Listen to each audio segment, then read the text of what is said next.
I transmigrated as the villainess, but I'm a total coward. Terrified of future retaliation, every task I had to complete involved a mix of coaxing and trickery. When I forced Daniel to do my chores, I'd feign admiration. "You're so strong, I can't live without you." When I made him get my lunch, I'd pretend to tear up. "You're too kind, you'll definitely take good care of me, right?" And when I had to hit him to humiliate him, my voice would turn sharp and aggrieved. "Why are you so late? Do you know how scared I was?" When the system finally came back online, I eagerly showed off my work. "See, didn't I do well? Look how pathetic I made Daniel." The system watched Daniel, who was squatting down, tying my shoelaces. It remained silent for a moment before snapping. "Pathetic? That's what you call pathetic. He looks completely willing. Damn it, you're going to spoil the male lead like a child." At the school gate, the system impatiently urged me. "Go, go, you've been hiding for half an hour. Go do your mission." I had transmigrated as the wicked villainess in the early stage of a Dragon King's son-in-law type male lead novel. The story opened with me furiously slapping Daniel because he was late, publicly trampling on his dignity without mercy. Hick asterisk, but I was so scared. He wouldn't get revenge on me, would he? My fear was justified. Daniel, a future cold-blooded, formidable business mogul, was 1.9 meters tall, with sharp, sword-like brows, piercing eyes, and tightly pursed lips, making him appear unapproachable. But right now, he was just a poor high school student, working year-round as a porter at the docks to pay for his tuition. His solid muscles looked menacing. What if he secretly attacked me with his face covered to get revenge? I'd be beaten to death. I really wanted to cry, but no tears came. If I remembered correctly, Daniel was extremely vengeful and petty. The system shot me a look, scolding, "What are you scared of? The male lead is enduring it now. Revenge is years away. Go, do you want to complete the mission and go home or not? You coward." I was thoroughly chewed out, but honestly didn't believe the system. It wasn't the one getting hit. Of course, it could stand by and say it didn't hurt. I mumbled a few resentful retorts in my mind. Gathering all my courage, I walked up to Daniel, closed my eyes, my heart pounding. I swung my hand and delivered a slap. "So late, was it intentional, do you know?" Before I could finish my scolding, I suddenly felt my hand hit something. Odd, the system couldn't help but shriek, "Don't you know how to stand on your tiptoes? How could you slap his neck?" I hadn't expected my height to betray me. The slap, meant for his face, had slipped down to Daniel's Adam's apple. More terrifyingly, my bejeweled fingernails scraped against him, leaving a mark. Daniel's icy gaze swept towards me. My hand trembled as I watched his Adam's apple subtly move. I was so scared. Scared he would also hit me until I bled in retaliation. My nose stung, and my dialogue shifted, finally choking out, "Do you know how scared I was?" Before Daniel could get angry, he saw me sniffling and crying. His anger caught in his throat. After a moment, he sarcastically remarked, "So, Miss Lin Hiu of the Lin family can also be scared. What are you afraid of?" Not far away, people were staring and whispering. The covetous eyes of several male students glided over my fair legs. Before Daniel arrived, these guys had been bothering me for a long time. Several times they'd tried to help me with my luggage, but I'd refused. Now they were watching me with displeasure. Daniel frowned. He was smart. A single glance was enough for him to guess what was happening. He leaned slightly, shielding me, and said in a cold voice, "Lin Hiu, I won't hold this against you this time. If you lay hands on someone again, don't blame me."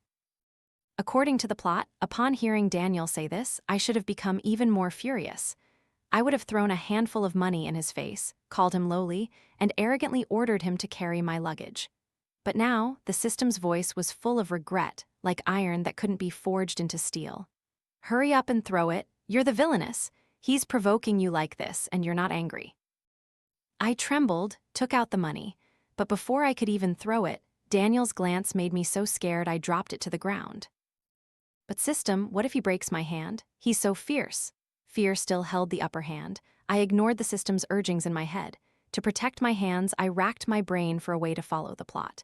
"My family gave your father a job, and this is the attitude you have. They keep bothering me, but I only want you to help me with my luggage. I'm so scared without you here." The system roared in my head. "What are you saying? What's with that aggrieved tone?" I was already crying, and being small in stature, standing before the tall Daniel and speaking in such a choked voice, I suddenly looked very pitiful. Daniel lowered his head and looked at me, suddenly losing patience. He shoved a few tissues into my hand. Without waiting for me to say anything, he pulled my suitcase and walked towards the dorm. I stared blankly, then touched my face, realizing he had given me tissues to wipe my tears. So, will you be late again? If you're late again, the system forced me, and I still gritted my teeth, uttering the old lines, I'll slap you again. After saying it, I ducked my head, afraid Daniel would turn back and hit me. But I guessed wrong. Daniel didn't stop. A moment later, he replied in an unreadable tone, "Got it." That evening, I triumphantly boasted to the system, "See, even though I changed a few lines, the plot was still completed. Slapping the male lead, making him carry my luggage, I'm a genius." For some reason, the system had been silent since I returned to my room, only now speaking in an odd, sarcastic tone. Oh, the poor male lead was bullied so badly that his neck and ears are all red. Even though I was dense, I recognized the system's mocking tone. I angrily turned over, refusing to concede. Anyway, I completed the mission. If you think it's bad, then you do it. Why keep scolding me? The system gnashed its teeth. If I could, I'd string you up and give you a good beating. I've done so many missions, and I've never seen anyone as spineless as you. Are you planning to bully the male lead to death with your tears? Both the system and I simultaneously scoffed. We looked at each other, both disgusted. I turned away. Neither of us paid attention to the other anymore. The next day, when I called the system, I only received a cold, automated message. "I need an upgrade. Revival time is uncertain. You handle your missions well. If you're still this useless when I return, you're dead." At the end of the message was a threatening knife emoji. I shivered and cursed the system. Abandoning me like this is so unethical. Annoyed, I put on my school bag and headed to class. The next part of the story arrived quickly. As a spoiled young lady from birth, I always disdained doing chores at school, usually paying other classmates to do them. But now, leveraging the fact that Daniel's father once worked as a driver for the Lin family, I completely revealed my wicked nature. This time, the plot required me to make the male lead do my chores. Looking at Daniel's strong arms, I said, "From now on, you'll have to do all my chores." Daniel scoffed. "Why should I?" I swallowed hard. "But you're the tallest and strongest in class." I grabbed Daniel's hand, comparing it to my own. "Your hand is really big, so much bigger than mine." The moment I touched Daniel, his body stiffened, veins protruding on his arm, but I didn't notice, still admiring him. My arm isn't like that. "I'm so weak, I can't do many things, and I don't know how to clean. I'm not as good as you. Last time, you helped me with my luggage so easily. Daniel, you know I can't live without you. I just want you to help me."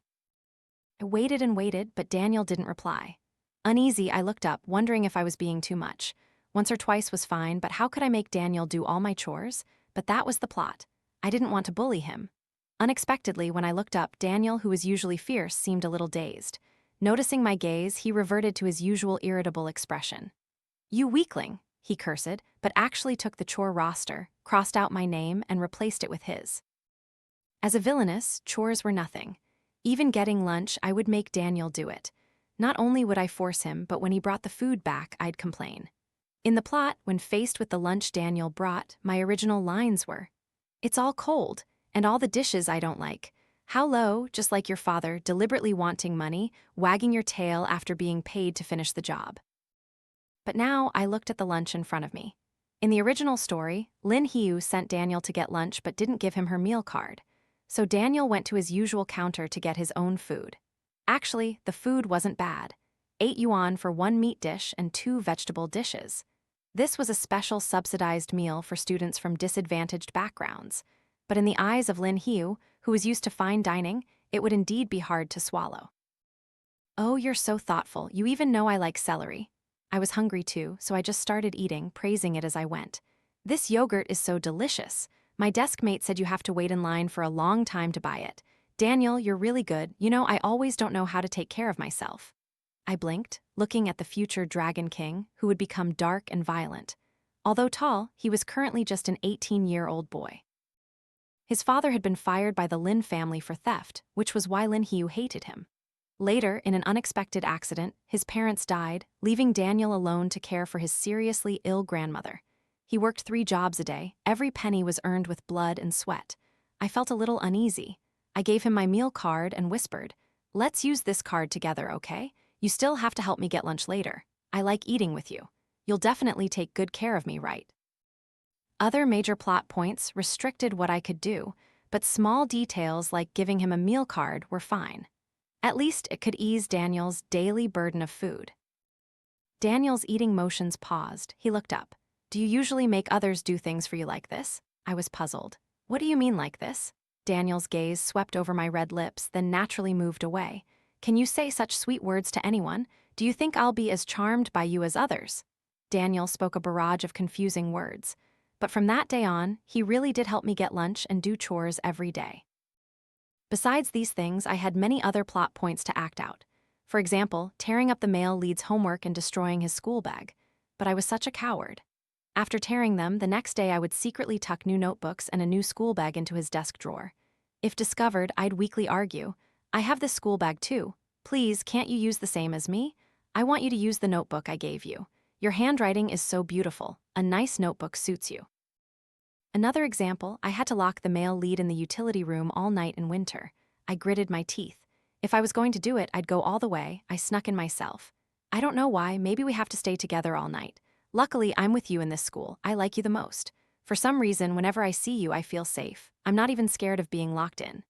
In the small, cold utility room, I sat on a cushion, wearing Daniel's jacket. I secretly peeked at his expression. Saying it like this, he probably wouldn't realize I was the one who did it, right? To save my own skin, I was truly suffering. "Are you cold? Should I give your jacket back?"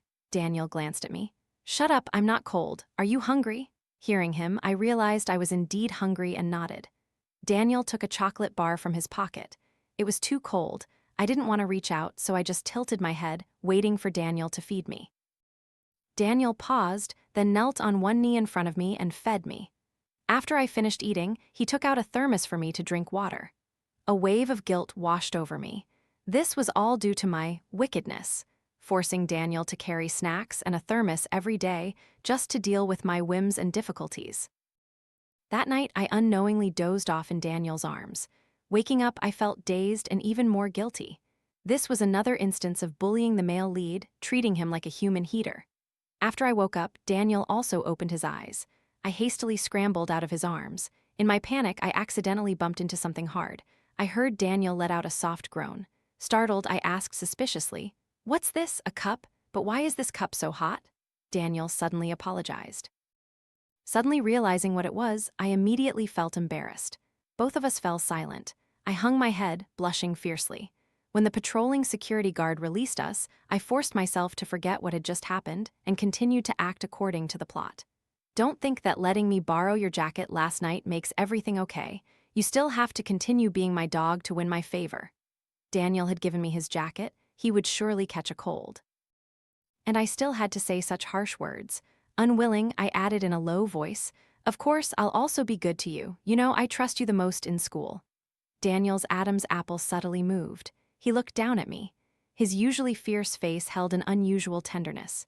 "Yes, I know it's not enough," Daniel replied, then added, "From now on, I'll always take good care of you." The next day, Daniel indeed had a fever, but his expression remained cold. If I hadn't seen him take medicine, I wouldn't have noticed. At this point, the system, which had been gone for a long time, finally came back online. Tears welled up in my eyes. "Boo-hoo-hoo, you're finally back. I missed you so much." The system always liked to mock, so when it heard me sobbing, I thought it would scold me. Unexpectedly, after a moment, its tone was stiff. "Stop it. Don't use that dealing with the male lead act on me. What's there to miss?" I was still crying and sniffling. "But I really did miss you. I called you every night, but you never answered." A surge of power appeared in the air, gently wiping away my tears. The system returned to its hateful self, scolding me, "Don't be clingy. Let me check your mission completion progress. We'll settle accounts later." Line by line, the plot details appeared. The system let out a surprised, "Oh."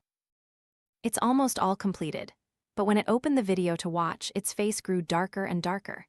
It turned to scold me. "Are you crazy? Why did you talk so much to the male lead? Just slap and hit him.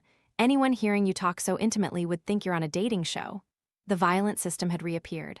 I shrunk back like a quail, unable to resist whispering, "But my missions were all completed. Why are you saying such harsh things?" The system gave a cold laugh that made my scalp tingle. Just then, Daniel walked over. He directly picked up my school bag, intending to take me home. I thought the main plot was basically over, so there was no need to maintain my villainous image anymore. Taking my school bag, I whispered, "You don't need to take me home. I can go by myself." Daniel turned to look at me. What's wrong? Playing tricks again? I pursed my lips. I could have gone by myself. Thank you for before, Daniel. Daniel stared at me for a long time, scoffed, and then laughed. If you don't want me to, then don't, as if I actually like doing it. With that, he turned and walked away. I let out a sigh of relief and nodded sympathetically. Yes, who would want to carry someone else's bag every day? Wasn't it just because I forced him? Only the system suddenly gave a cold chuckle, muttering, "Fake," not sure who it was scolding. After the second class, I handed him a bottle.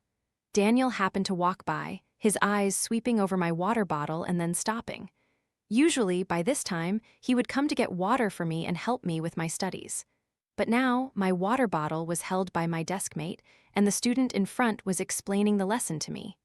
Daniel said nothing, just walked away in silence. In the afternoon, there was a PE class outside. Daniel walked over with his jacket and coincidentally saw me hiding under someone else's umbrella. On sunny afternoons, I always made Daniel use his jacket to shield me from the sun. Clearly, an umbrella was better, but I preferred this tiring, troublesome method. But now, I didn't need it. I waved my hand. You don't need to come here anymore. My deskmate and I can share an umbrella. Since I no longer had to follow the plot, there was no need to bully Daniel into getting my lunch. My deskmate volunteered, starting to buy meals for me. I felt a bit awkward, so I gave him some snacks every day. I also took over the chores. My deskmate knew I was generous. After we negotiated a price, he happily helped me with the chores. I had finished the main plot, so it was naturally awkward to order the male lead around anymore. All my previous bullying tactics towards Daniel were discarded.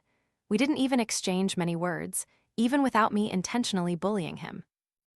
I thought Daniel would be happy to finally be free from a villainess like me, but unexpectedly, one afternoon, he suddenly grabbed my wrist and pushed me against the wall. Daniel's face was grim. He looked at me and abruptly asked, "What's your intention?" I was a little stunned. Daniel continued, "I saw. At noon, your deskmate bought your lunch. He also did your chores. You haven't let me help you with anything for a long time. So what? Have you started ordering your deskmate around now?" Daniel's eyes darkened. He gnashed his teeth. "Why is he favored by you like that? Is he perhaps better at serving you than me? Does he know what snacks you like or what temperature water you prefer? You clearly said I took care of you best." I was speechless, stammering to the system, Why would someone like to be ordered around?" The system sneered. "Look at you bullying him.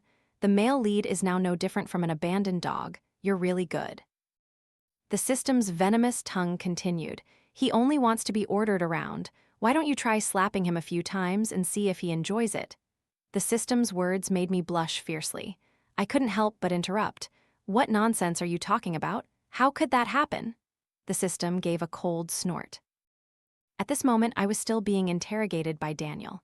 His grip was too tight, my wrist hurt. I couldn't help but cry out for him to let go.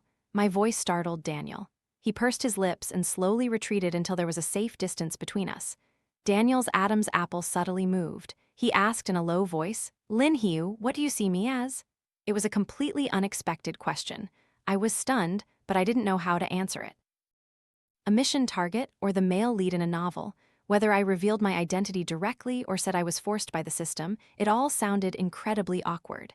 It took me a long time to finally manage to utter a few words. A classmate, what else could it be? But Daniel cut me off. He said, "I thought we were dating. Buying meals, bringing snacks, getting water, carrying your bag, helping with chores. Aren't these things a boyfriend should do?" Daniel pursed his lips and continued, "I thought I was just dating a slightly difficult girlfriend. You're very fragile and love to act spoiled, but you're very cute. You always say you like me most and can't leave me. Sweet words just flow out of you as if they cost nothing. I thought we had an unspoken relationship, but one we both understood." Daniel's finger traced the red mark on my wrist, his face expressionless. "I'm from the countryside. My ideas are quite traditional. I'm very serious about relationships. Lin Hugh, you're my first love. If I make you angry, you can punish me, you can get mad at me, but you can't silently leave me, making me worry every day because of your coldness." Daniel had stroked enough. He finally looked up. He said softly, "This isn't fair to me." I was almost overwhelmed by guilt. Daniel, who was supposed to be fierce and unapproachable with his solid muscles, was now bowing his head before me. On the contrary, I held the initiative. I had truly been too much, doing too many bad things to Daniel. The system's cold voice echoed, "Tell him he's not worthy. Tell him not to dream impossible dreams. This is your last mission. Crush his arrogance." The system finished speaking, but I didn't move for a long time. "This time, you're not allowed to use your tricks to change the dialogue, Lin Hiu." The system paused, its tone sterner. "Remember your purpose for coming to this world. Get rid of your untimely pity."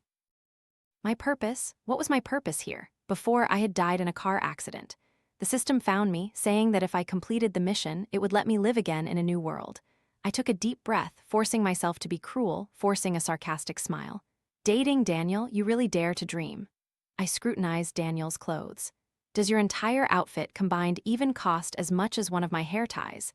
Before speaking, you should look at yourself and see if you're worthy." "I heard you're a porter at the docks. No wonder you're so dirt poor. You used to think I treated you like a dog to play with? How typical of someone from the countryside, greedy and vain, truly dreaming impossible dreams." I was sure Daniel saw the sarcasm and disdain in my eyes because his face instantly turned pale, his lips tightly pursed. Only his eyes stubbornly stared at me, retaining a sliver of youthful pride. But I knew that pride was so easily crushed. He had voluntarily revealed his weakness to me. My words could hurt him. "Your love is as cheap as the goods you carry on your back. If I had known you were so troublesome, I wouldn't have even looked for a dog, let alone you." The moment I finished speaking, the system's mission completion notification sounded. I immediately turned around, almost running for my life. The tears I had desperately held back finally fell, soaking the collar of my shirt. After transmigrating here, this was the first time I felt ashamed of my character. Sure enough, Daniel no longer came to bother me. When we accidentally met, our eyes would touch, and he would always turn away first, walking off coldly. After several such instances, I felt embarrassed, almost avoiding him. The system told me that this stage of the storyline was completely over. A week later, it would transport me 5 years into the future. At that time, I would be exposed by Daniel as the fake young lady. I just needed to obediently be kicked out of the house and be stabbed to death on the cold streets. The mission in this world would then be fully completed. I rarely started a cold war with the system. When it said that, I coldly replied, not wanting to respond further. The system paused. "Lin Hiu, don't play childish games." I looked out the window. "I'm not playing childish games. I've done everything you told me to do. What else are you not satisfied with?" The system remained silent for a moment, then said nothing more. I knew I was being unreasonable, also taking my anger out on the system. This was originally a fair transaction. I had no reason to resent the system. But a sense of unease lingered in my heart. I knew that if it wasn't me, someone else would come to follow the plot. This was something Daniel was destined to experience, but I still felt like I owed him. In the afternoon, I was in a bad mood, walking alone at the stadium. I coincidentally saw a group of male students gathered in a corner. I knew I should leave, but then I saw a familiar figure, Daniel, leaning against the wall, looking coldly into the distance, lost in thought. "Daniel, I told you, how could that Miss Lin Hiu truly care about you?" "That's right, people like them love to play with feelings. They already look down on us in their bones. You best realize her true colors soon. Wake up." Everyone chimed in, their voices a mixture of schadenfreude and worried advice. They said my personality was bad, arrogant, bossy, conceited. None of these were flattering words. I pursed my lips, ready to leave, when I heard Daniel's voice, his tone indifferent. "So what?" "I'm willing to be played by her." The moment he said this, the surroundings fell silent. Daniel seemed not to notice the abnormality and continued, "So what if she's arrogant? She hasn't done anything to you. I'm willing to be ordered around by her. What business is it of yours?" The group exchanged glances, their faces awkward. After a moment, they found excuses to leave. I hid behind a tree, about to go, when a shadow blocked my way. Daniel stood in front of me, looking down. The sun was completely blocked by him. Against the light, I couldn't clearly see his expression. "Heard everything, did you? So what do you think?" Daniel asked, but seemed not to need my answer, continuing, "I know I'm not worthy of you now. Just treat me like you're playing. Treat me like a dog. I can continue to carry your bag, buy your meals, take you home. You can make me do anything." Daniel paused, then said, "Can you trust me?" It was that tone again. Before, Daniel had used this tone to say he wouldn't be late. And sure enough, no matter the wind or rain, he would wait for me at the school gate. He said he would take good care of me, and he truly did, meticulously so. I didn't even know where to get hot water. I took a deep breath, a little afraid to look him in the eye. The system's voice rang out, "Lin Hiu, you." I cut the system off, my fingertips clenched white. I looked straight into Daniel's eyes, each word coming out in an extremely cold voice. "No need. What makes you think I'd wait 5 years for someone like you?" Someone like Daniel, cold and fierce, who seemingly could do anything, was now flustered by a few words, his eye sockets red. He clenched his fists, then finally let them go helplessly, lowering his head, his tone devoid of emotion. "Right. How could someone like me be worthy? What kind of person? A poor, lowly person." It turned out it was that easy to extinguish the light in someone's eyes with just a few light words. I knew Daniel wouldn't seek me out anymore because he had repeatedly thrown himself at a dead end. Nearing the college entrance exam, the teacher asked everyone to write down their greatest wish and post it on the wall. Some wrote about hoping to get into their dream university, others to become the best dancer. Only Daniel wrote a single, concise word: money. These 18 and 19-year-olds often had an inexplicable air of aloofness, only talking about poetry and lofty ideals, disdaining trivial things like money. So, such a blunt statement made quite a few people laugh. Only I stared at that word, a little distracted. The system said, "Your character setting was originally meant to stimulate the male lead's desire for money, so he wouldn't resign himself to the bottom layer forever. From then on, he would stop at nothing to climb higher. Lin Hiu, you've completed the mission quite well." Hearing the system's rare praise, I remained silent. The system wanted to move me to the final day, but I couldn't help wanting to see Daniel one last time. At dusk, the docks were still bustling with people working. Daniel silently carried goods, his strong back soaked with sweat. He was so young, 18 years old. He should have still been pampered by his family, not fitting in with the middle-aged men who had toiled at the docks for years. Yet, he was very proficient, as if he had been doing this work for years. I hid behind a large tree, silently watching Daniel work, then watching him leave. On his way home, Daniel stopped by a pharmacy. I knew it was medicine for his grandmother. Daniel didn't look back, walking forward indifferently. Just then, a group of people suddenly rushed out of a narrow alley. They carried sticks, and without a word charged straight at Daniel. Daniel was an excellent fighter. He quickly took down the first person with a few moves, but there were too many people. One misstep, and a stick struck Daniel's knee. Daniel cried out in pain, looked up and kicked away his attacker, but it was too late. The others swarmed him.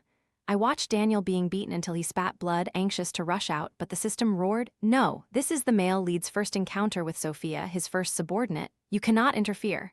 My steps faltered. Daniel's head was pressed hard against the ground, sticks rained down on him. My heart clenched, but I couldn't help but lift my feet again. The system's voice was cold. "This is something the male lead must experience to grow. He must meet Sophia to continue the plot later. The male lead cannot be poor his whole life. In the future, he will achieve fame and power, holding a high position." I stood frozen, staring at the blurry, dark bruise on Daniel's forehead. At that very moment, Daniel suddenly looked up. His eyes met mine. The system's voice simultaneously rang out, its tone never so stern. "Lin Hiu, the male lead has his own future. You cannot bear the consequences of changing the plot. Do you want him to carry goods at the docks his whole life? Don't be soft-hearted. Turn around and leave now." Daniel and I stared at each other amidst the chaotic, violent, and blurry noise. Daniel was beaten until he was almost out of breath, but his eyes were still fixed on me. He looked at me that way, but I turned my gaze away. With a blank expression, I quickly turned and left, a burning gaze behind me. The system was right. After I left, Sophia indeed appeared. She panicked, called the police, dialed 120, and took Daniel to the hospital. I secretly entered the hospital room. The person lying on the hospital bed was pale, his entire body covered in terrifying bruises. I couldn't even imagine how much pain Daniel had been in. So many people, so cruel. I watched for a long time, then trembled, reaching out to gently touch Daniel's cheek. Help him alleviate the pain. "Can I use my accumulated points? Please, I'm begging you." I said it without much hope. But the system, usually so strict, unexpectedly agreed to my request this time. I watched Daniel's pained frown gradually relax and finally let out a sigh of relief. The soreness in my heart also eased a little. I watched Daniel like that for a long time until the system impatiently urged me, "Hurry up and skip ahead. Use your accumulated points to heal Daniel's grandmother. I know you can do it." The system opened its mouth, but I cut it off. His grandmother doesn't appear much. Just let her live to accompany Daniel. This won't affect the plot later. The system paused for a moment, then said, I just wanted to say that if you really heal her, you'll use up all your accumulated points. I said, it's okay, use it all. The system said those accumulated points could be exchanged for many useful items, but I didn't care anymore. I just wanted to do something to make up for the guilt in my heart. The system's voice was a little cold. This is the third time I've said, Lin Hiu, being soft-hearted isn't a good thing. I didn't reply to the system. The ticking sound of spatial jump still urged me. I turned to look at Daniel one last time. Goodbye. My voice was very soft. The next time we met would be 5 years later. But by then, our relationship would no longer be what it was now. Playing with hearts, coldly humiliating, seeing death and not saving Daniel must hate me to death for what I had done. Just like in the book, full of hatred and wanting revenge, he would expose my identity as the fake young lady the moment we met, ruining my reputation and returning all the humiliation I had inflicted, bit by bit. That's how it should be, I thought. I was taken into the system's space.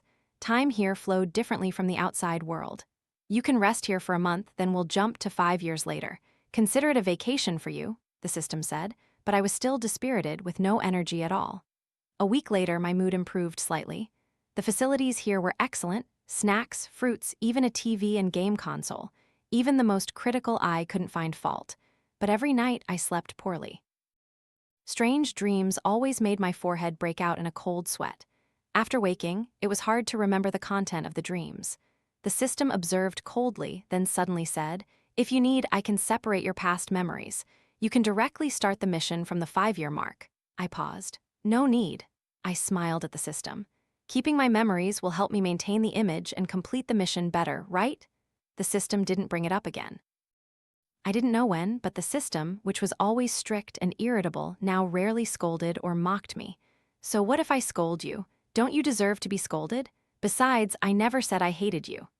The system just threw back a sentence when I asked, then turned and walked away.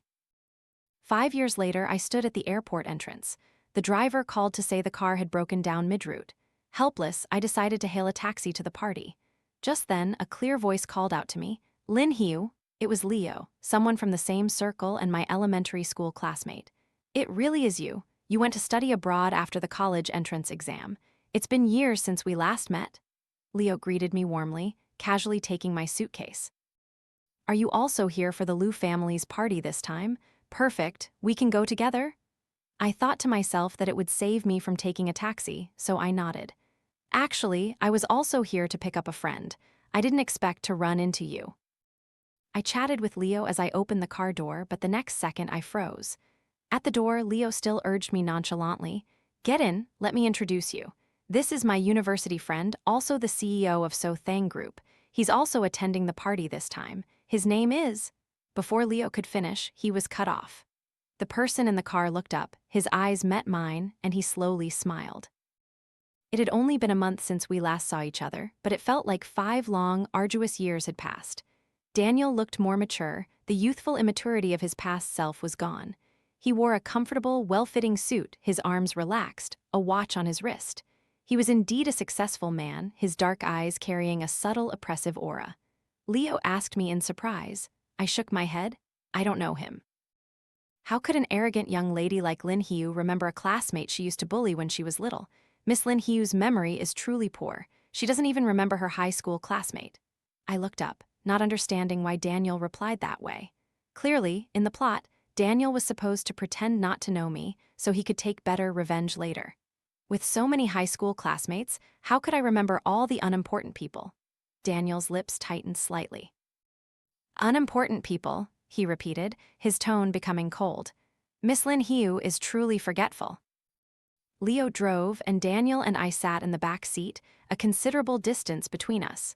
Daniel spoke little, only Leo and I exchanged small talk.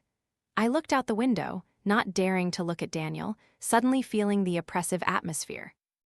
When the car arrived, Leo enthusiastically helped me move my luggage from the trunk. I felt awkward, thanked him, and offered him a tissue to wipe his hands. Daniel didn't go in first. He stood there, watching us coldly. Miss Lin Hiu is so weak. I wonder how she managed her luggage alone abroad. Daniel suddenly asked an unrelated question. I glanced at him, replying with the lines the system gave me. When school started, a senior helped.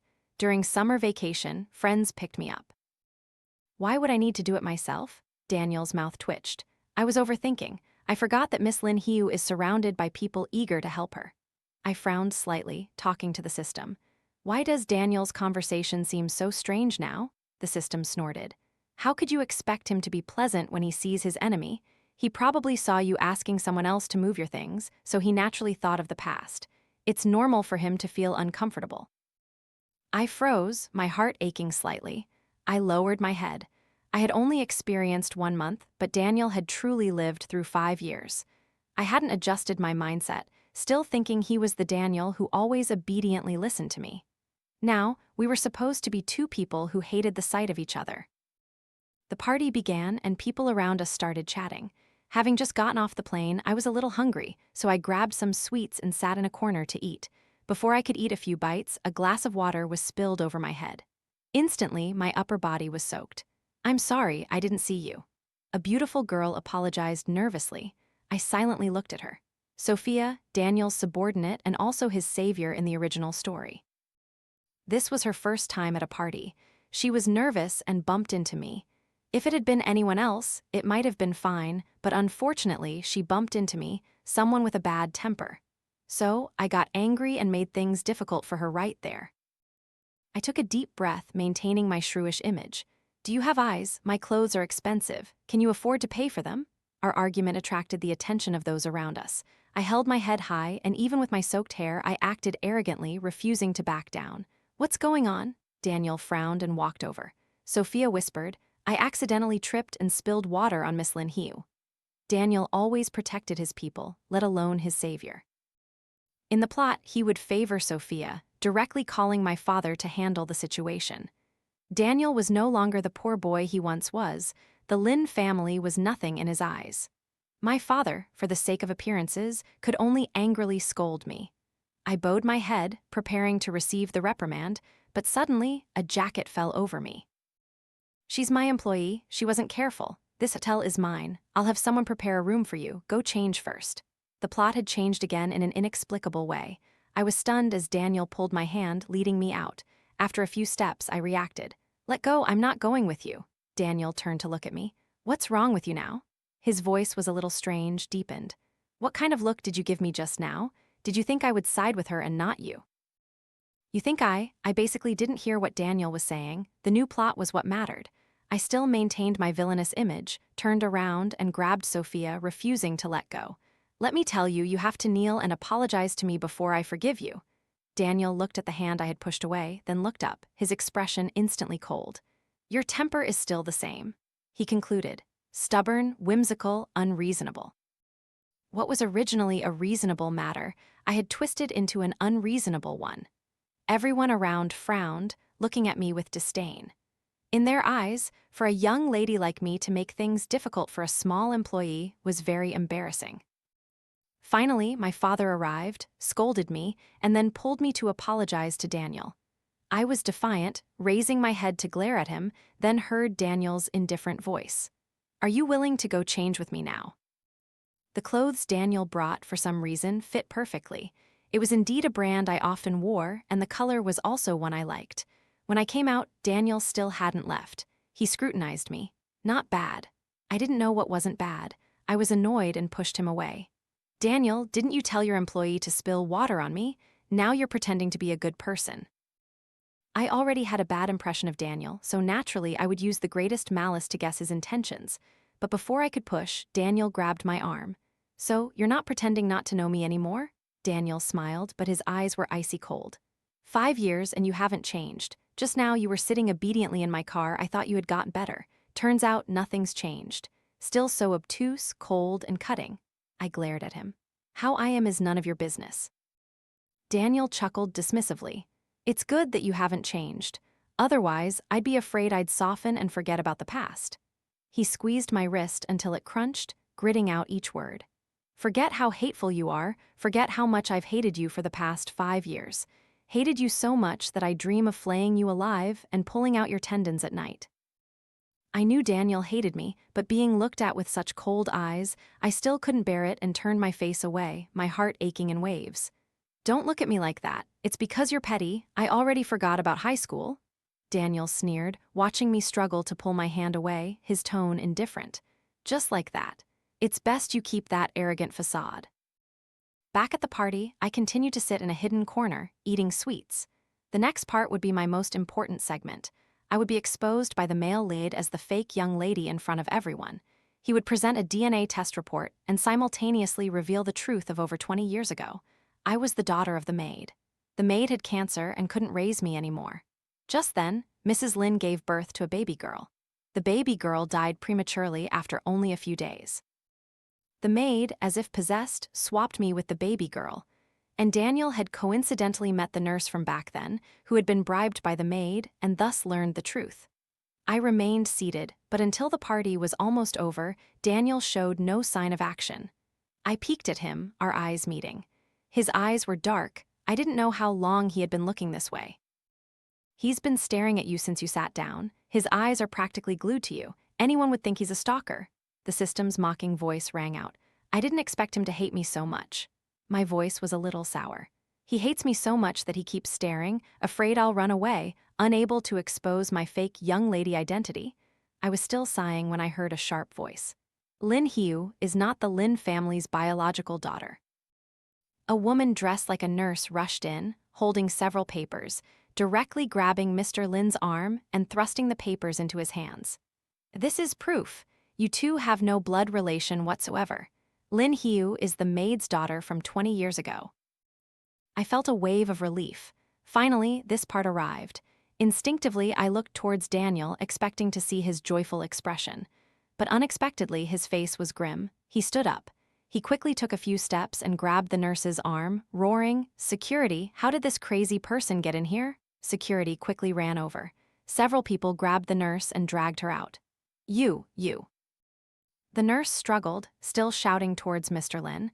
"If you don't believe me, go get a DNA test. Lin Hiu is a fake." The party erupted in noise. Everyone's attention was drawn to the sensational news before them. Curious, gossiping eyes and whispers all turned towards me. I took a deep breath, feeling a strange discomfort from the discussions all around me.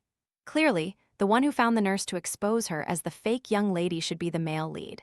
Why did it become someone from a branch of the Lin family, wanting to compete for shares, who found someone to expose her?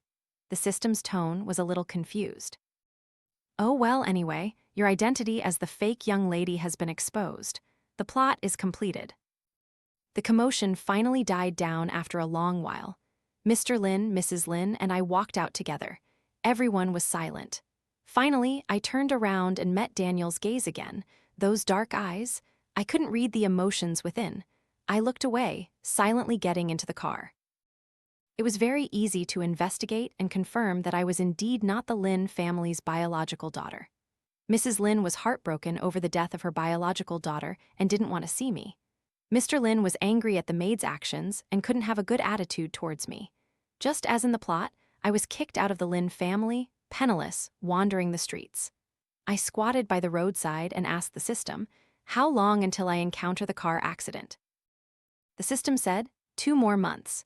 During these 2 months, you'll have to endure all sorts of difficulties caused by those you bullied before. Sleeping under bridges, overturning trash cans, not eating enough, not sleeping peacefully. Finally, you'll be run over by a car on a cold winter street and die. It sounded so tragic. If I had known, I would have eaten more sweets at the party yesterday. I squatted by the roadside, watching people pass by, my eyes a little blank. The system said, but there's still good news. The most important fake young lady segment is over. During this time, you don't need to maintain your image too much. Just die according to the script in 2 months. I hummed, continuing to squat by the roadside, counting ants. I don't know how long I sat there. A car suddenly stopped in front of me. The exhaust smoke made me cough and jump up, coughing several times. The car window rolled down, revealing Daniel's cold face. He assessed my disheveled appearance from head to toe, his tone sarcastic. "Miss Lin Hiu, why are you so pathetic? No different from a stray dog." Because of the past, I always lacked confidence in front of Daniel. I clutched the hem of my clothes, whispering, "But I have nowhere to go, no clothes to change into. I have no money, not even food to eat, so that's why I'm in such a sorry state now." I added this in my mind. Daniel seemed not to expect my reply and suddenly fell silent. He looked at me for a long time, then turned his face away. Why pretend to be pitiful now? Isn't this what you deserve? You did so many bad things a few years ago, accumulated no good karma. I thought he had seen enough of my pathetic display and would leave, but unexpectedly I heard him say, "Get in the car." I was brought by Daniel to a villa. This villa area was lush with trees and grand architecture. It was clear Daniel had truly prospered. Daniel threw me into a room on the second floor, his face expressionless. "Just stay here. I'll think of a way to get my revenge on you later." Actually, I didn't quite understand his actions. If he wanted revenge, wouldn't it be better to leave me starving and freezing on the streets? Daniel seemed to read my confusion. He gave a cold laugh. "What's the point of just torturing the body? A wicked woman like you must atone for your sins." Daniel's eyes were a little red. "Why have you been living so well these past few years? After returning, you could feign ignorance and act as if you didn't know me, leaving me stuck in the past 5 years of torment from those painful nights. You played with me, humiliated me, tricked me with sweet words. Every single word, every single action I will demand back." Hearing Daniel's teeth-gritting accusations, I also felt uneasy. "I'm sorry," I couldn't help but apologize. Daniel gave a cold scoff, retracting his emotions. He turned and walked out, his tone light. "It's late." Daniel locked me in the villa. Every day after work, he would rush in, saying confusing things. He would scold me for being wicked, interrogate me about whether I'd pulled the same tricks on others abroad, and call me obtuse and cold, saying I deserved to be kicked out of my home. He'd declare that someone like me didn't deserve love. Once, when he was drunk, he inexplicably threw a pile of cards in front of me. He accused me of being greedy and vain, forcing me to look at his company's valuation, then at the balance in his bank cards. "Lin Hugh, did you ever think that 5 years later I would actually reach this position? You scorned me for being a poor boy, but now I can crush your Lin family as easily as an ant. Do you regret it?" Daniel paused. "Regret that if you had agreed to me back then, you would have easily had all of this." I shook my head. I didn't refuse him for that reason. I had also hesitated, softened, and blamed myself for my villainous character setting, thinking of countless gentler ways to handle the situation, just as I had previously cleverly altered my dialogue. But the system coldly extinguished my thoughts. It told me I had asterisked to do it that way. If I resisted, the system would take over my body, and those cold, humiliating words would still be uttered verbatim. "Then and now are not the same. We cannot be together." Daniel opened his eyes. His previous drunkenness seemed to have vanished. He looked at me for a long time, his lips twitching. "Now, Lin Hugh, I'm sure you're not delusional enough to think I still like you, right? Even if I gave this pile of cards to a dog, I wouldn't let you touch them." Daniel slammed the door shut and left, not coming to find me for 3 days. Locked up for 2 weeks, I felt utterly uncomfortable. When I tentatively asked Daniel about going out, I was scared by his ugly expression. "Do you feel being locked up is a humiliation? Playing the pampered young lady again? All of this is your own doing." Frankly, apart from Daniel's constant sarcasm and mockery, which made me a little uncomfortable, my life here wasn't bad. The villa was very large, fully heated, and very comfortable. The food was also delicious. I was just a little bored from not being allowed to go out. I chose a time when Daniel was away on a business trip and asked the system to take me out for some fresh air. Once outside, I awkwardly realized I hadn't brought any money. With no other option, I casually found a park to stroll in, then danced for a while with some retired aunties. Feeling a little tired, I found a library to rest in, but unexpectedly fell asleep. I was woken up by a staff member. Outside, the window was already dark. The library was about to close. When I returned to the villa area, I awkwardly realized I was lost. I had no idea which house I was staying in, and I didn't remember the house number. After searching for half a day, I finally had no choice but to squat by the entrance of a convenience store. The convenience store owner was very kind. He contacted the management office and said he would ask for help in the resident group. I stared at the Odin, swallowing hard, but I had no money, so I was too embarrassed to ask. I just huddled in a corner, lost in thought. Half an hour later, Daniel, with a grim face, walked in. The moment he saw me, his tightly furrowed brows relaxed slightly, but then his expression became even uglier. He pulled me out, and I didn't forget to turn around and wave goodbye to the store owner. Until we got into the car, Daniel said nothing. The atmosphere in the car was incredibly stifling. I secretly glanced at him. Perhaps it was woman's intuition, but I clearly sensed Daniel's terrible mood, so I didn't dare to speak, sitting obediently. Back home, Daniel dragged me straight up to the third floor. He roughly pushed me into a room, his voice cold. "If you won't listen, then stay here." I looked inside the room, my entire body stiffening. I had been here for so long and had no idea the room on the third floor was like this. The walls were covered with various objects: iron chains, shackles, handcuffs. Each item gleamed with a chilling light, making one feel terrified. More frighteningly, in the center of the room, where a bed should have been, was replaced by a giant cage.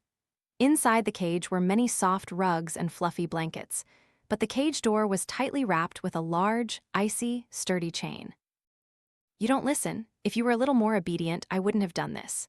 Daniel held a handcuff, his eyes full of pressure. "You ran out while I was away for the day. I got this news and drove 4 hours back home. Do you know what I was thinking on the way?" Daniel smiled, but seeing that smile, I instinctively recoiled a few steps. "A cunning, insidious, and heartless person like you, only by locking you up with handcuffs will you be a little more settled and won't make me angry." I was terrified by Daniel's grim expression. Everything in this room made me feel scared. I couldn't control myself and backed away, accidentally falling to the ground. I didn't doubt the seriousness of Daniel's words at all. He really wanted to lock me in a cage and handcuff me. And then what? Take a whip and beat me? Torture me? Start his revenge? I frantically called the system. What should I do? I'd rather die of cold in 2 months than be beaten to death now. The system glanced at Daniel, its tone a little strange. "I don't think he'll hit you. As for punishments besides whipping, he probably wants." The system hadn't finished speaking when I trembled in fear. "Don't say it anymore, system. Tell me what to do, please. I really don't want to be handcuffed." The system said indifferently, "Just act spoiled with him." "Is it that simple?" I was a little disbelieving. The system was silent for a moment, then said, "If that doesn't work, cry a few more times." I found the system's words a bit unreasonable, but at this point I had no other choice, so I bravely went for it. "Why are you being so fierce? Isn't it because you came home too late?" I looked up and held out my arm to Daniel. "I'm so hungry, I haven't eaten yet. It was so cold outside, and I fell just now, my hand hurts." I sobbed, tears streaming down. "You basically don't care about me. You came home and were fierce with me and said weird things to scare me." From the moment he saw my tears, Daniel froze. He listened to my complaints and accusations, the hand holding the handcuff unconsciously trembling. I crawled up and tugged at his shirt. "I walked so much today, my legs are tired, and now I'm hungry. I waited for you at the convenience store for a long time. Now can you carry me to eat?" The room was very quiet, only the cold wind outside could be heard. Daniel picked me up. A moment later, I heard him stiffly reply, "Okay." Daniel cooked very well, and it was perfectly to my taste. He carried me and set me down beside the dining table. He wiped my hands, served me soup, peeled shrimp, and added rice. By the time the meal was over, he didn't mention locking me up anymore. I returned to my room on the second floor, so tired I collapsed onto the bed the moment I entered. "System, Daniel is really a good person." Hearing me say that, the system almost fumed. "Him. You call a dark, cold male lead from a Dragon King-type novel a good person? If he were good, how could he stop at nothing to build such a huge enterprise?" But I genuinely felt Daniel was a very good person, whether it was high school Daniel or him now. He seemed to speak fiercely but never truly did anything to me. If he had really treated me badly, bullied me, hurt me, I wouldn't feel this guilty doing the mission now. I thought of Daniel's hateful gaze and felt a little sad. Actually, I had long prepared myself to be hated by him, but I still couldn't bear his cold eyes. "Lin Hiu, you are the most unique mission taker I've ever seen." The system's cold voice echoed in my head. "You always overthink. Bullying the male lead is a mandatory plot point. If it wasn't you, there would be Zhang Hiu or Li Hiu doing it. I would even control your body to do it. You don't need to take all the blame on yourself. Who do you think you are, a saint or a savior?" I was thoroughly scolded by the system. My rationality told me the system was right, but I couldn't find peace. Sometimes, I even had wild thoughts. My chance to live again was exchanged for Daniel's pain from being bullied. That thought made me truly uncomfortable. Therefore, in these last 2 months, I wanted to try to treat Daniel better, to make up for my past mistakes. After I spilled the dish again, Daniel couldn't take it anymore and grabbed me. "I just wanted to help you cook a little, no other intentions." I stood there awkwardly. Daniel frowned slightly, looking at me. Can you tell the difference between green onions and garlic? With your soft hands, can you even hold a knife? What can you possibly do? Daniel scolded me and chased me out of the kitchen.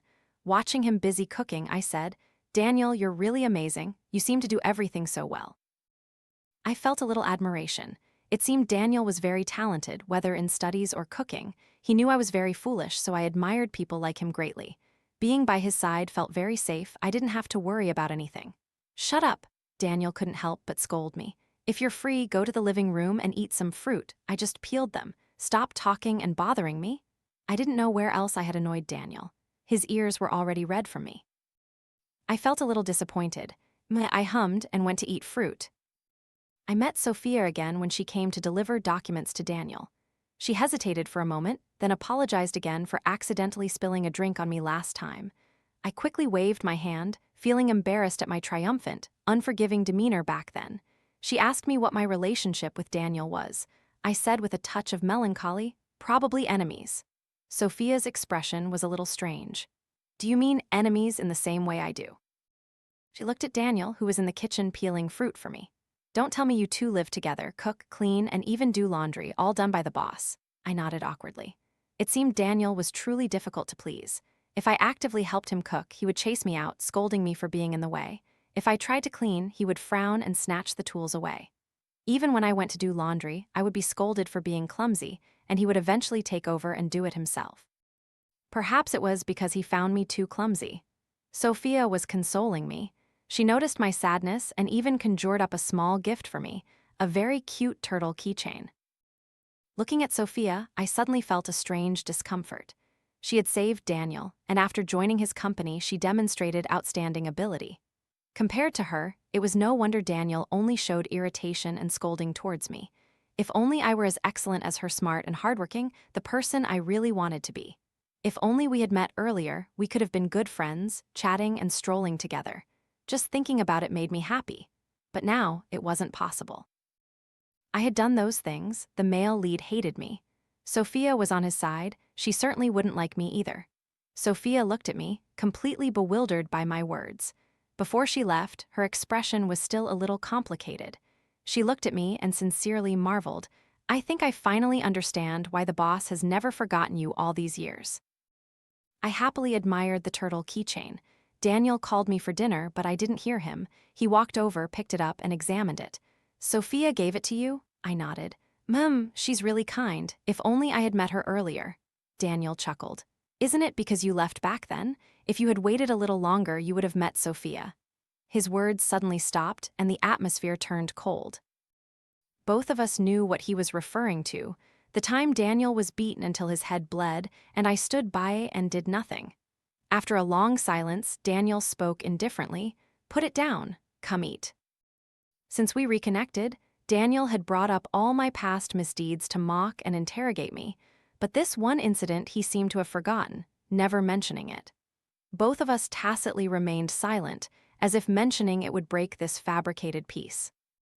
After dinner, I called Daniel over. I hesitated for a long time, then softly said, I'm sorry. Daniel turned to look at me. I continued, I don't think I've ever formally apologized to you, but in high school I wasn't lying. I genuinely felt you were very kind and very good at taking care of others. At school, I trusted you the most. I stood up straight, bowing my head, saying solemnly, I said many unpleasant things, but those weren't my true feelings. I never thought of you that way. I'm sorry. Daniel looked at me for a very long time. I couldn't understand his expression, only hearing his voice, which was very faint. I felt a sharp pain in my chest, instantly transported back to that twilight afternoon years ago. Daniel seemed to no longer care about his pride or self-respect. Just like in high school, he stared at me. Back then, his tone was resolute, his teenage body as straight as a pine tree, stubbornly begging for a 5-year promise. Now his tone was much softer, only daring to ask, regarding leaving back then, have you regretted these years? Even a little. I lowered my head and realized tears were falling to the ground. Regret? I choked out. How could I not regret it? Waking up in the middle of the night, I'm startled by the scene of blood everywhere, cold sweat soaking my entire body. Daniel was completely stuck 5 years in the past. Everything that happened, my scorn for his poverty, my rejection of his love, he only felt that he wasn't good enough, truly unworthy of me. Considering the pros and cons, the realistic factors, was supposedly right. But my cold turn and departure back then completely shattered Daniel's psychological defenses. He refused to believe that I truly had no feelings for him. The incident where I saw him in mortal danger and did nothing was like a sharp thorn deeply embedded in Daniel's heart. He harbored my coldness for years. "Just say those words." Daniel gently wiped my tears, then suddenly smiled a smile unlike before, as soft as a passing cloud. "That's enough," he said. When Sophia was at the hospital, she sensed the strange atmosphere between Daniel and me. When pouring water, our fingers accidentally brushed and both quickly recoiled. Sometimes our eyes would meet, and either I would blush or Daniel's ears would turn red. "Do you want an apple? I'll peel it for you," I stammered. Daniel took the peeler, not looking at me. "Let me do it. Peel some pears for you too. The weather's been a bit dry lately." Sophia watched Daniel, who was awkwardly peeling fruit with his bandaged hand. Neither of them looked at the other, just smiled foolishly. Sophia observed for a while, then couldn't help but say, "What are you two doing? Playing a dating game?" The slightly awkward atmosphere was broken. I awkwardly stood up. Daniel also regained his emotionless expression. "What is it?" Sophia handed him a stack of documents. Daniel wasn't here, so company matters could only be handled by Sophia. She had been working all night for several nights. "You can't exploit me like this. I'm getting married next month and I haven't even chosen my wedding dress yet," Sophia complained, then looked at me and smiled. Lin Hiu, do you want to come to my wedding next month?" I was surprised to be invited, a little caught off guard. Then, at this inopportune moment, the system's voice rang out. "Have you forgotten your mission? I haven't said anything these past few days, and you're really acting like an idiot playing these meaningless dating games here." I instantly stiffened, feeling as if a bucket of cold water had been thrown over me. "Lin Hiu," Sophia's confused voice came. My mouth stiffened. I forced a smile. "Ah, if I have time, I'll definitely go." When he was discharged from the hospital, Daniel's face was tense, making him seem very unapproachable, but his hand slowly reached out and gently touched me. My face flushed as his fingers intertwined with mine, and we walked out of the hospital together. The system scolded me. "Are you sick? You're about to die and you're still flirting with the male lead here." My tone was optimistic. "Won't you give me a new identity? I completed the mission, then I can go find Daniel, right?" The system was so angry it almost choked. "You make it sound so easy. Aren't you afraid Daniel won't believe you, think you're a ghost, and call a Taoist priest to exorcise you? If I could materialize, I wouldn't need a car crash. I'd stand up and strangle you first." Hearing the system's words, I also felt I might be a little delusional. What if I dragged Daniel into harm's way again? He didn't know I was on a mission. So that evening, I tentatively asked Daniel, "What if? What if I encountered another car accident in front of you?" Daniel's body stiffened, his voice very cold. "Then I definitely wouldn't save you." I let out a sigh of relief, reassured. Then I heard Daniel say, "I would directly go down with the person who hit you and then deal with you down there." In an instant, goosebumps erupted all over me. "System, can I die in silence? Otherwise, the male lead will see." The system mercilessly rejected my request. "No. You must follow the plot and let the male lead see. Furthermore, Lin Hiu, I warn you, tomorrow is the deadline. You must complete the mission." I tossed and turned all night, unable to sleep. I didn't know how to explain this to Daniel. I couldn't tell him about the system, nor could I explain what my mission actually was, that it required me to die in front of him. It wasn't until late at night that I finally drifted off to sleep. The moment I woke up, I met Daniel's gaze. I didn't know how long he had been watching me. His dark eyes, as if suppressed, made me involuntarily tremble. But very quickly, he returned to his normal expression. He washed my face and watched me eat breakfast. I had something hidden in my heart, so I couldn't eat much. Daniel slightly frowned, subtly retracting his gaze. "What's wrong? Not in a good mood? Or is it not to your taste?" I hesitated for a very long time, finally deciding to grab his wrist. "Daniel, I mean, what if I suddenly encounter an accident?" For some reason, looking at Daniel, several times I couldn't utter the word death, only vaguely substituting accident. "Don't be tense and don't be scared. Trust me, I'll be back soon. I'll definitely see you again." I don't know which of my words affected Daniel. The smile on his face immediately faded. "Accident? What accident? You didn't meet me. You want to run away? Or did you deceive me before?" Daniel's face darkened. "Do you fundamentally not want to date me? Were all those words in the hospital fake? Are you using sweet words to trick me again?" Daniel's intensity made me uneasy and flustered. No, I'm not tricking you. I hugged Daniel, comforting him, my tone very soft. I told you I can't leave you. Only you can take good care of me, right? Daniel's previous coldness melted away a lot after my comfort. Of course, no one can serve you better than me. It was like that before, and it is now. Daniel emphasized to me that no one could do better than him. I didn't know why I blushed.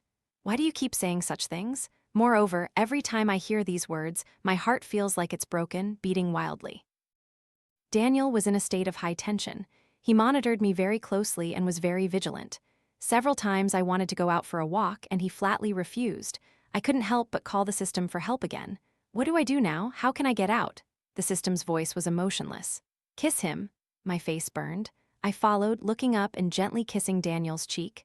Don't be scared. I'm just going out for a short walk. I'll definitely come back. If you're worried, you can watch from the window. I'll just walk in the community garden. We'll be together forever, Daniel. Trust me. From the moment I kissed him, Daniel stiffened. He slowly embraced me, his voice choked. All right, you're really cunning. You know I can't refuse when you do that. In a normal residential area with separate lanes for pedestrians and vehicles, no car would enter the garden. But it was fine, the system was here. I thought of what I had just said to Daniel. I had implied it clearly enough. Daniel probably wouldn't go crazy. Besides, it wouldn't be long. At most, a few days, and I would reappear. I reassured myself. Finally, I reached the location the system had designated. Sure enough, a black car, for some reason, lost control and sped straight towards me. Before I died, I was still thinking, the system is truly amazing. It can even create a driverless car. That's good. Daniel's words last time also scared me. If I really dragged others into it, that wouldn't be good. I thought so as my consciousness sank into darkness. Vaguely, I heard someone.